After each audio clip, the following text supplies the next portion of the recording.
Hi friends, again हम आपको question number 11 page 121 NCERT maths trigonometry chapter exercise 8.1 का question number 11। इस question को आपके सामने सॉल्व करने वाला हूं। देखिए हम लोग कैसे प्रोसीड करते हैं। Now the question is state whether the following are true और फॉल्स। बताइए कि ये जो हम लोग कह रहे हैं वो सही है कि गलत। जस्टिफाई और आंसर, अपने आंसर को जस्टिफाई भी कीजिए। ओके, तो पहला चीज हमसे ये पूछा जा रहा है। ठीक है, तो फर्स्ट थिंग क्वेश्चन है कि value of tan A is always less than 1। क्या tan ए का मान हमेशा एक से छोटा होता है?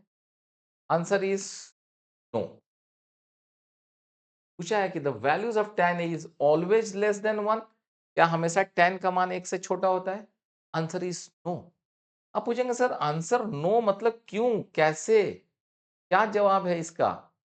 तो हम लोग क्या बोलते हैं आपको, ये सोचिए कि हम लोग क्या लिखते थे। ये मेरा है, this is perpendicular, this base, मान लीजिए this is angle A B. Okay, तो हम लोग ए से चल रहे हैं। This is hypotenuse. tan A का क्या डिफिनीशन होगा? tan ए का डिफिनीशन है परपेंडिकुलर बाय बेस। तो परपेंडिकुलर बाय बेस में कहा यह कहा गया है कि परपेंडिकुलर हमेशा जो है बेस से छोटा होगा या परपेंडिकुलर बेस से बड़ा होगा? ऐसा तो कोई क्राइटेरिया नहीं है। हमारे पास सिंपली एक ही क्राइटेरिया है। वो क्या क्राइटेरिया है? Your H square is equal to A square plus B square. ये बतलाता है कि h जो है वो e से भी बड़ा है, h जो है b से भी बड़ा है। जो हाइपोटेनस है, हाइपोटेनस हमेशा जो है दोनों साइड से बड़ा होगा, क्योंकि इसके स्क्वायर के जोड़ करते हैं, उसका रूट लेते हैं, तब हाइपोटेनस निकलता है। तो हाइपोटेनस बड़ा होगा। लेकिन परपेंडिकुलर और बेस के बारे में कुछ नहीं कहा गया है कि ज्यादा होगा या कम होगा, कौन किससे क्या रेस्पेक्ट में होगा, बड़ा होगा या छोटा होगा। तो इसलिए हम लोग ये नहीं कह सकते कि tan ए हमेशा एक से छोटा होगा। एक से छोटा होने का मतलब क्या होगा? p छोटा हो जाए, b बड़ा हो जाए। तो ऐसा कोई क्राइटेरिया नहीं है, नो क्राइटेरिया। क्योंकि tan A is this, no criteria, no criteria on and B. इसलिए हम ये कह रहे हैं कि हमेशा ये एक से छोटा नहीं होगा। ऐसा कोई गारंटी नहीं है, छोटा भी हो सकता है, बड़ा भी हो सकता है, बराबर भी हो सकता है। ठीक है, सो tan ए का मान एक के बराबर भी हो सकता है, एक से बड़ा भी हो सकता है और एक से छोटा भी हो सकता है। तो अगला पार्ट इसी क्वेश्चन 11 का दूसरा पार्ट, 11 का second. You see here sec A.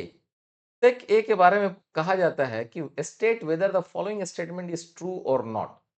sec A is equal to 12 by 5 for some value of angle A।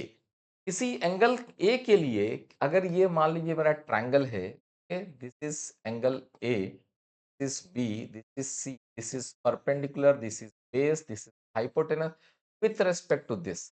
sec A का क्या डेफिनेशन होगा भाई? sec A, sec A is equal to hypotenuse divided by hypotenuse divided by base. Okay, hypotenuse divided by base, और अगर cos होता तो base by hypotenuse.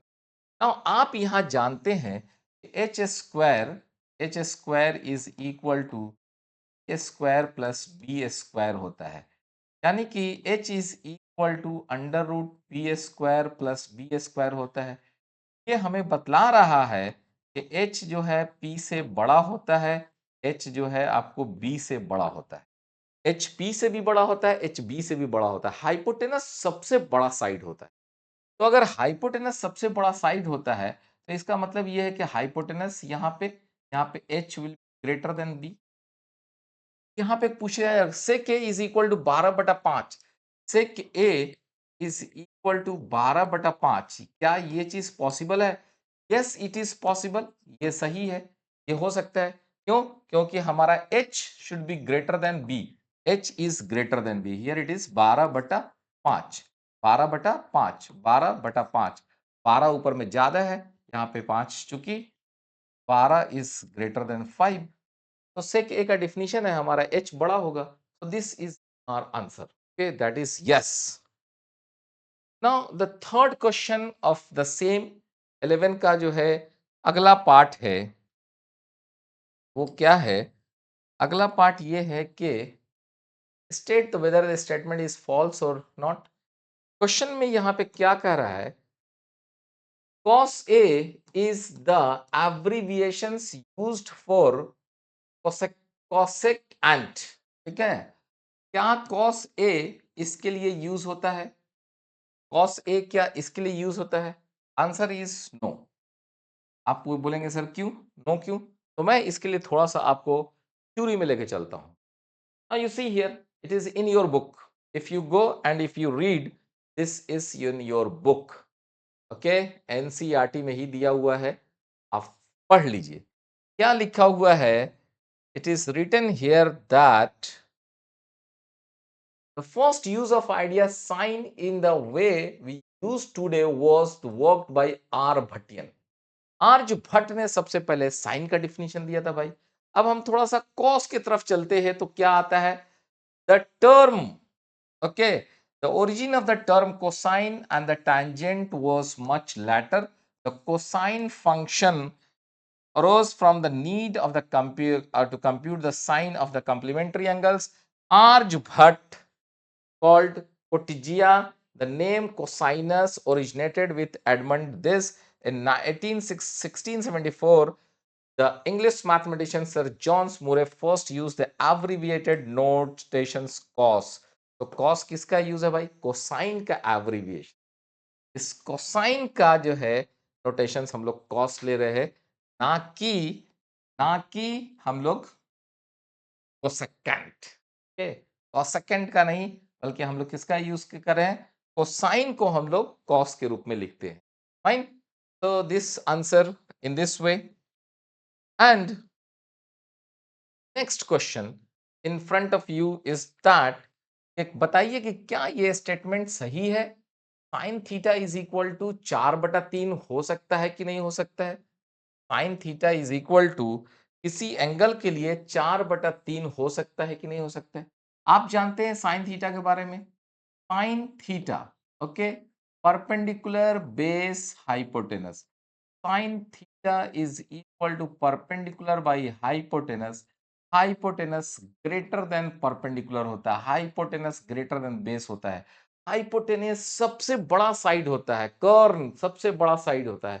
तो can you think about कि साइन थीटा में परपेंडिकुलर बाई हाइपोटेनस, परपेंडिकुलर तो छोटा होगा, दिस इज परपेंडिकुलर, और यहाँ पे क्या है? यही बड़ा हो गया, this is 4 is greater than 3। जबकि होना क्या चाहिए था? अगर साइन थीटा है तो sine theta is equal to perpendicular by hypotenuse होना चाहिए, और perpendicular should be less than this होना चाहिए। लेकिन यहाँ तो ये चीज हो गया है, तो पूछा जाएगा क्या किसी एंगल के लिए ये चीज ट्रू है? So no, it is false, is false, क्योंकि हमारा परपेंडिकुलर छोटा होना चाहिए। तो this is false in this questions के आपको। Okay, this is the next question है। प्रीवियस क्वेश्चंस तो हमारा ये था, देन वी कैम हियर।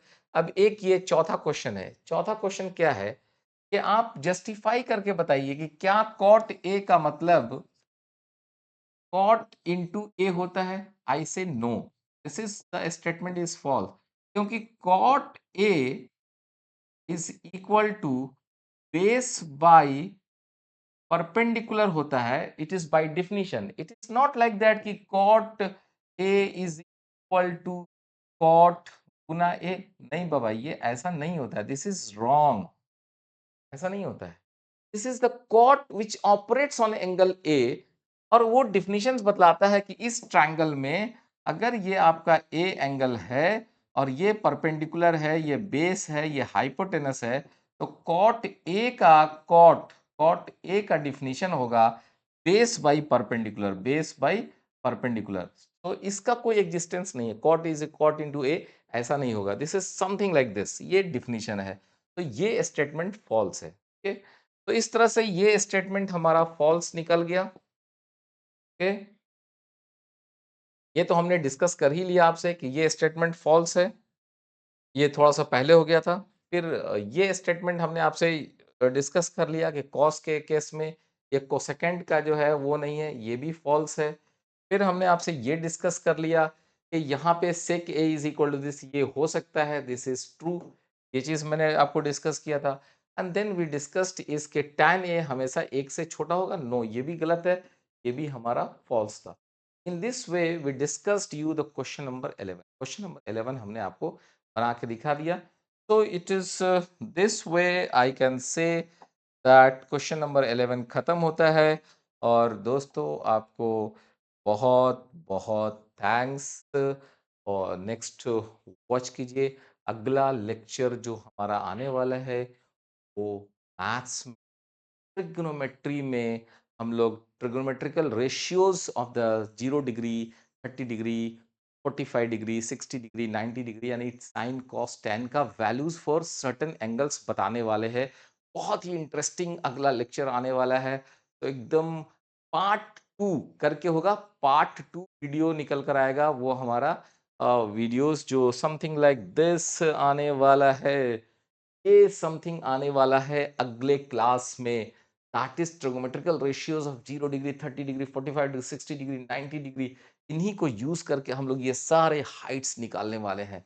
तो अगला लेक्चर बहुत ही इंटरेस्टिंग आने वाला है। उसके लिए तब तक आप जो कुछ भी अब तक पढ़े उसको प्रैक्टिस कर लीजिए और इसके लिए तैयार रहिएगा अगला लेक्चर देखने के लिए। Thank you.